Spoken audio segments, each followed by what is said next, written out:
में तो इस बुद्धि का बहुत ही महत्व है। जितना सोने की बुद्धि रूपी पात्र होगा उतना जन्म जन्मांतर की प्राप्ति ज्यादा होगी, और जितना ये पात्र मिट्टी का होगा, कम वैल्यूएबल होगा, उतना प्राप्ति भगवान से ज्यादा कम होगी।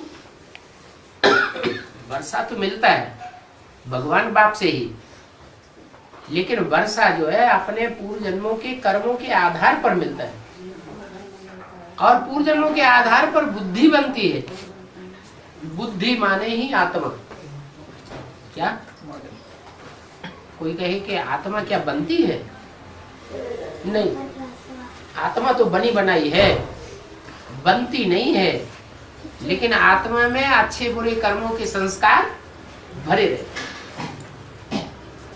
एक प्रकार का बीज है, वो बीज जैसी जैसी धरणी मिलती जाती है वैसे वैसे अपना फल देता जाता है। हम सब आत्माएं बीज हैं। क्या एक बोरा जैसे बीज होता है गेहूं का, खेत में डाल दिया जाए तो सब पौधे एक जैसे पैदा होंगे या अंतर होगा? अंतर होगा। कोई पौधा लंबा होगा, कोई पौधा छोटा होगा, कोई के बड़े पत्ते, कोई के छोटे पत्ते, कोई में 10 दाने, कोई में 20 दाने, कोई की छोटी जड़, कोई की बड़ी जड़, अंतर जरूर होगा। ऐसा एक बोरा गेहूं का 2 दाने भी नहीं होंगे जिनका पूरा पौधा दूसरे पौधे से मिलता जुलता होगा। ऐसे ही ये हर आत्मा एक प्रकार का बीज है, और ये अविनाशी बीज है। ये बीज इसे षष्ठी रूपी रंगमंच पर जब आता है तो जैसा जैसा उसमें जन्म जन्मांतर का पार्ट भरा हुआ है वैसा ही पार्ट बजाता रहता है।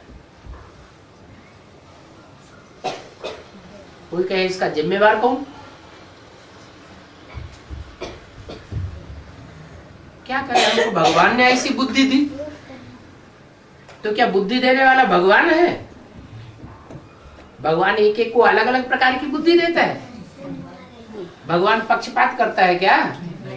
भगवान तो पक्षपात नहीं करता। फिर ये अंतर क्यों हो जाता है?